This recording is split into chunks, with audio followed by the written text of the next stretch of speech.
রাতে একা থাকতে আর ভালো লাগে না, শুধু ছটপট করে রাত কাটাতে হয়। ওকে বললাম, পারবি তো সবকিছু ঠিকঠাক মতো করতে, নাকি 30 সেকেন্ডেই ক্লান্ত হয়ে যাবি? ও বলল, একবার সুযোগ দাও, দেখিয়ে দিব।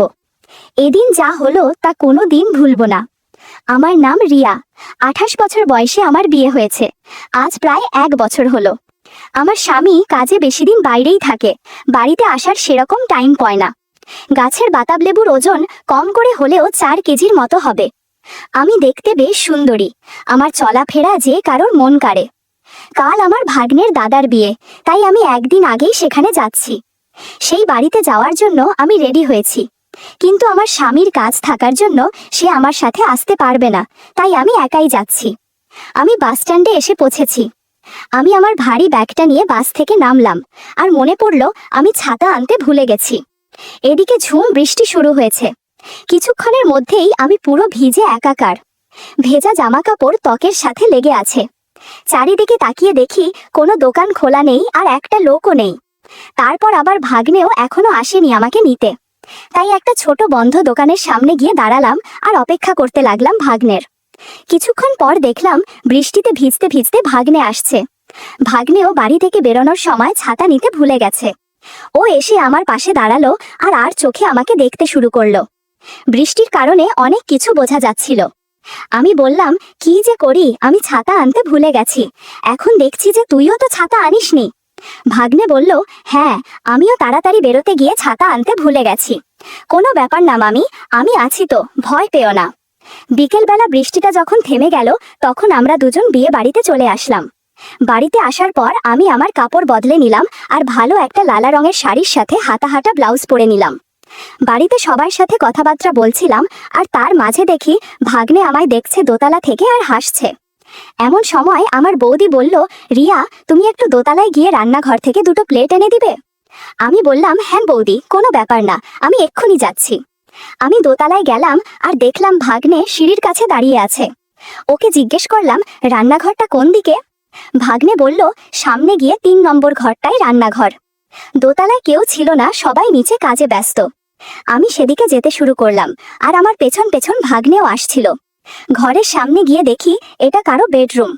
পেছনে তাকাতেই দেখি ভাগ্নে আমার সামনে। ও আমার হাত ধরে ঘরের ভেতরে নিয়ে ঘরের দরজাটা লাগিয়ে দিল। আমি বললাম, এ কি করছো? ভাগ্নে বলল, আমি জানি মামা তোমায় মোটেও ভালোবাসে না, তোমাকে সময় দেয় না, সব সময় কাজে ব্যস্ত থাকে। তুমি আর কত রাত একা ছটপট করবে? আমি বললাম, কি বলতে চাইছো তুমি? ভাগ্নে বলল, আমি তোমার সেবা করতে চাই, যা মামা করে না। ওর কথাগুলো শুনে আমি অস্বস্তিতে পড়ে গেলাম। ওকে বললাম, তাহলে তোকে পরীক্ষা দিতে হবে। আমার আবার এইটুকু কোনো কিছু ভালো লাগে না। ভাগ্নে বলল, তুমি যা বলবে আমি তাই করব।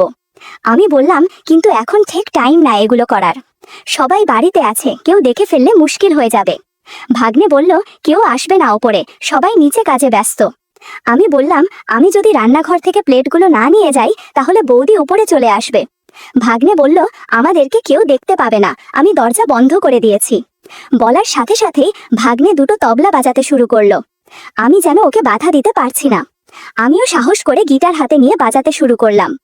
অনেক ভালো লাগছিল আমার, অনেক বছর পর আনন্দ করছি। কিছুক্ষণ পর আমাকে মেঝেতে বসিয়ে দিল। আমি বললাম, মেঝেতে পিঠে ব্যথা লাগে, বিছানায় চলো। ও বলল, না মামি, বিছানায় অনেক শব্দ হয়, মেঝেতে বসলে শব্দ হবে না। আমি মেঝেতেই বসলাম, আর জাগনে জাদুর লাথি দিয়ে আমাকে আশীর্বাদ করলো। এই বয়সে বেশ ভালো আশীর্বাদ করে পারো। আস্তে মামি, বেশি জোরে চিৎকার করো না, না হলে অমঙ্গল হবে। কিছুক্ষণ এরকম চলার পর ভাগ্নে আশীর্বাদ প্রসাদ খাইয়ে দিল।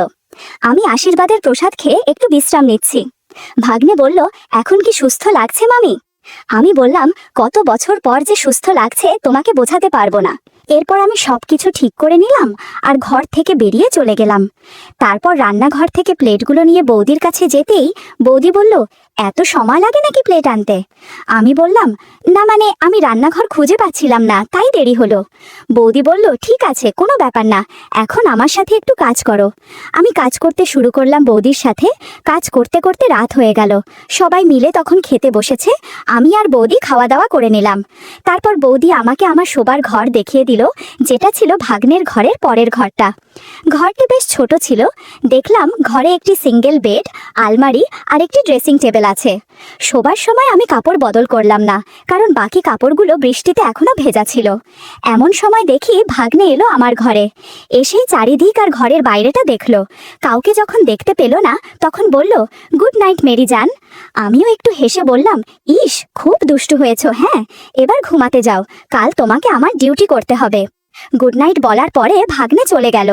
ভাগ্নে আর ওর দাদা একই ঘরে ঘুমাতো। ঘরের দরজাটা বন্ধ করার সময় দেখলাম দরজার ছিটকিনিটা ঠিকঠাক লাগছে না, তাই আমি দরজাটা শুধু চাপিয়ে রেখে শুয়ে পড়লাম। রাতেও বেশ ভালো বৃষ্টি হচ্ছিল, কিন্তু মেঘ ডাকছিল না, তাই আমি একটি চাদর নিয়ে নিলাম আর কিছুক্ষণের মধ্যেই ঘুমিয়ে গেলাম। প্রায় মাঝরাত 2টোর সময় আমার ঘুম ভাঙল মেঘের ডাক শুনে। দেখলাম যে বাড়িতে লাইট নেই বৃষ্টির কারণে।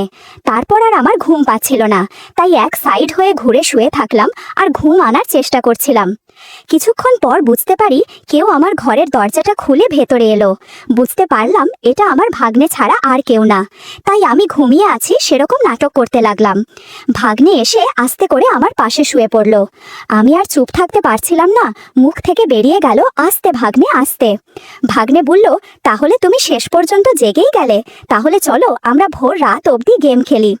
সেদিন রাতে ঝড় বৃষ্টির মধ্যে অনেক আড্ডা দিয়েছি। ইউটিউবের কড়া নিয়মের কারণে কিছু ঘটনা সরাসরি বলা যাচ্ছে না। তোমরা কমেন্টে দেয়া লিঙ্ক থেকে আমার ওয়েবসাইট ভিজিট করো, সেখানে একদম মনের মতো গল্প দেয়া আছে, যেগুলো ইউটিউবে পাওয়া যায় না। আড্ডা শেষে ঘড়িতে দেখলাম 4:30 বাজে। প্রায় 2 ঘন্টা ধরে আড্ডা হয়েছে। ভাগ্নে ধীরে ধীরে ঘর থেকে বেরিয়ে গেল আর আমি নতুন একটা ম্যাক্সি পরে ঘুমিয়ে পড়লাম। পরের দিন সকালে ঘুম থেকে প্রায় 9টার দিকে ওঠার পর আমি আমার বেড ঠিক করে ঘরের বাইরে সিঁড়ির কাছে দাঁড়ালাম। দেখলাম বাড়ির সব লোকজনেরা বিয়ের কাজে ব্যস্ত। পাশের ঘরের জানালা দিয়ে দেখলাম ভাগ্নে এখনো ঘুমিয়ে আছে। আমি আমার ফোনটা নিয়ে আমার স্বামীকে ফোন করলাম।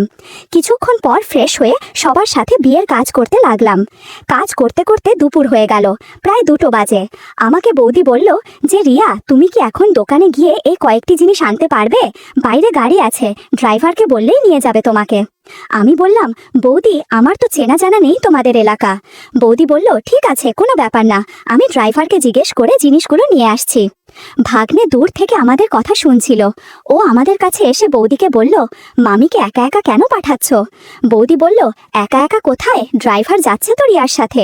ভাগ্নে বলল, আমার মানে বাড়ির কোনো চেনা জানা লোকের সাথে পাঠাও। বৌদি বলল, হ্যাঁ ঠিক বলেছিস তো, তাহলে আমি কাকে পাঠাই এখন? ভাগ্নে বলল, আমি মামিকে নিয়ে যাই দোকানে। বৌদি বলল, ঠিক আছে, কিন্তু দেখে শুনে যাস। তখন আমি আর ভাগ্নে গাড়িতে বসলাম। ভাগ্নে গাড়ি চালানোর জন্য ড্রাইভিং সিটে বসলো আর আমি গাড়ির সামনের সিটে বসলাম। কিছু দূর যেতেই ফাঁকা সোজা রাস্তা আসলো। গাড়ি চালাতে চালাতে বলল, মামি, তুমি তো সকালে কিছুই খাওনি, আমার কাছে কলা আছে, খাবে নাকি?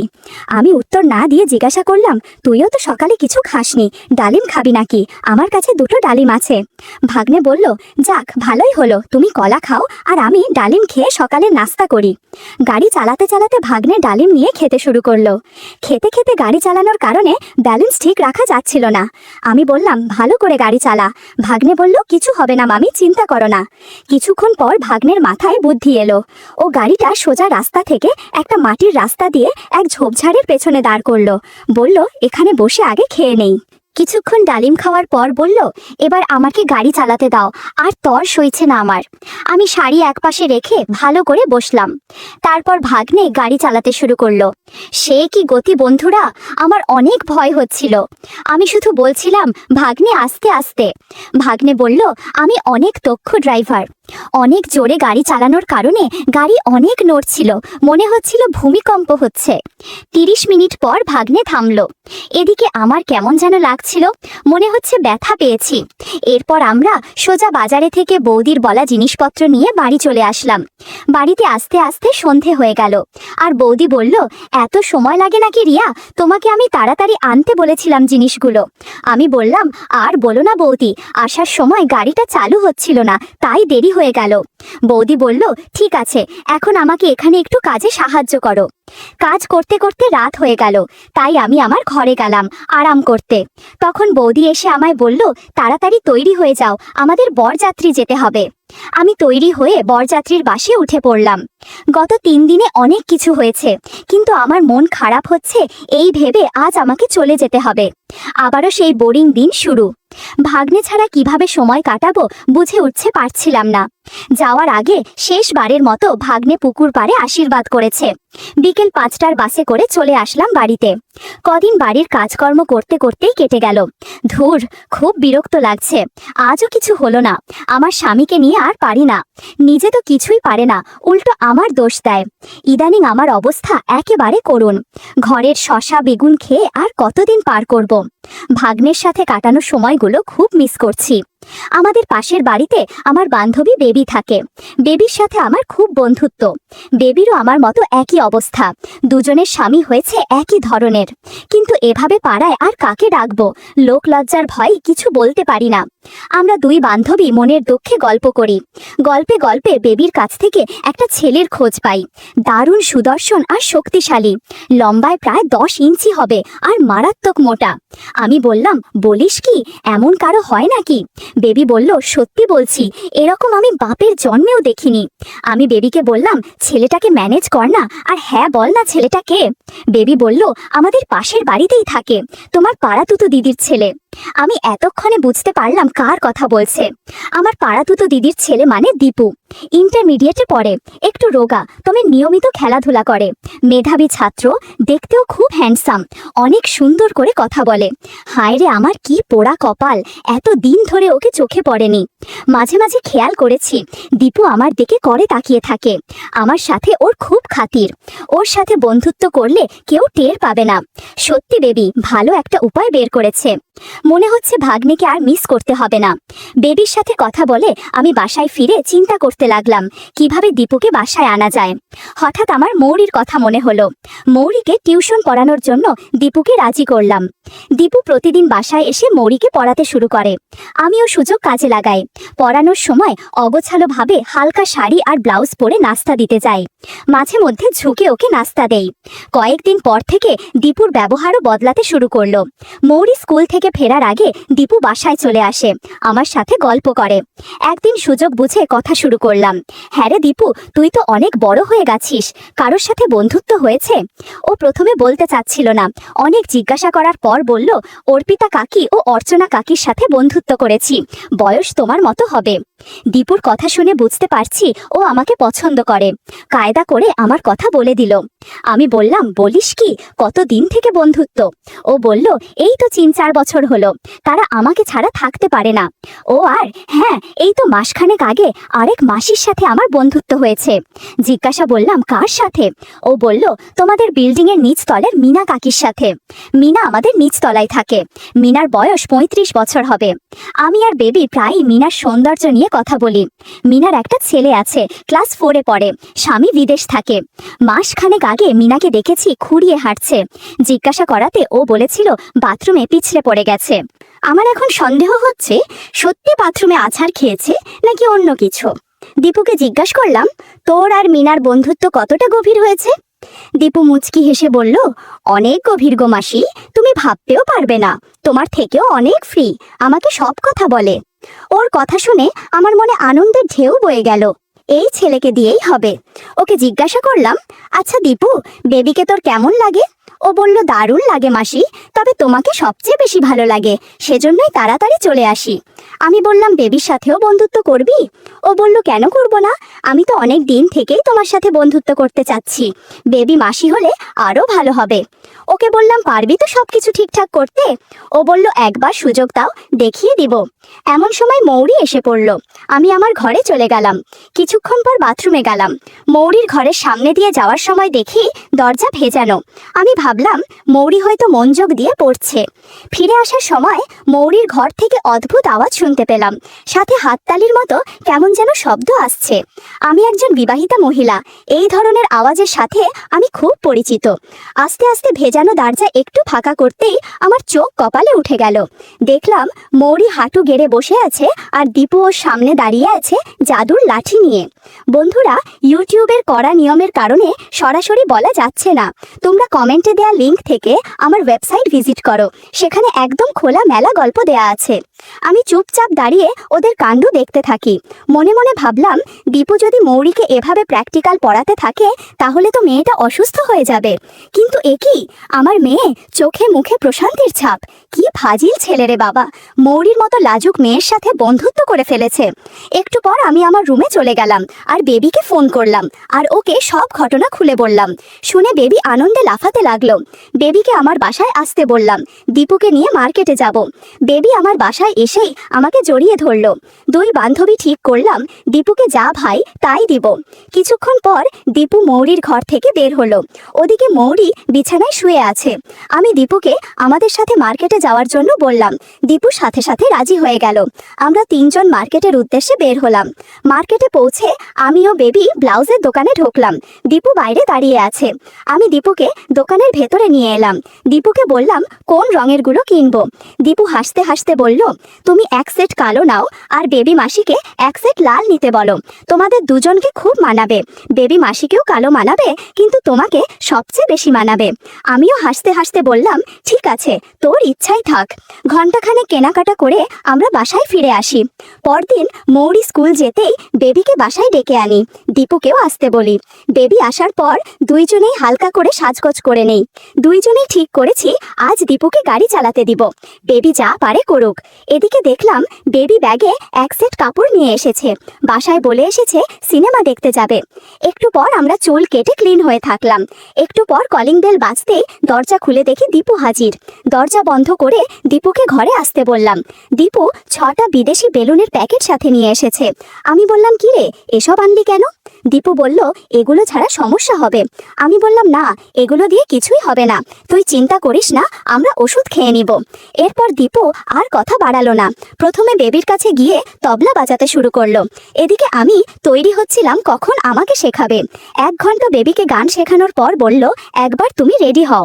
সেদিন সারা বাড়িতে শুধু আমাদের চেঁচামেচির শব্দই শোনা যাচ্ছিল। দীপুর কারণে আমি ভাগ্নের কথা একদম ভুলে গেছি। দেখতে দেখতে দুপুর 1টা বেজে গেছে। ওদিকে আবার মৌরি স্কুল ছুটি হয়ে যাবে। আমি আর বেবি কোনোভাবেই দাঁড়াতে পারছিলাম না। তবুও দীপুর সাপোর্টে উঠে দাঁড়ালাম। এরপর দীপু বাথরুমে চলে গেল। আমি ঘর গোছাতে শুরু করলাম। একটু পর দীপু এসে বলল, কি ব্যাপার, আজকের মতো এ পর্যন্তই নাকি? বেবি বলল, না বাবা, আমি আর নেই, আমি এখন বাসায় যাব। দীপু, তুই আমাকে বাসায় পৌঁছে দিয়ে আয়। এরপর বেবি নতুন এক সেট জামা কাপড় পরে দীপুর সাথে বাড়ির পথে হাঁটা দিল। আর আমি স্নান সেরে রান্নাঘরে চলে গেলাম হাঁড়িতে ভাত বসাতে। চুলোয় আগুন জ্বলছে আর আমি ভাবছি এখন জীবনে আর কোনো আফসোস নেই। যখন ইচ্ছে হবে দীপুকে বাড়িতে আসতে বলবো।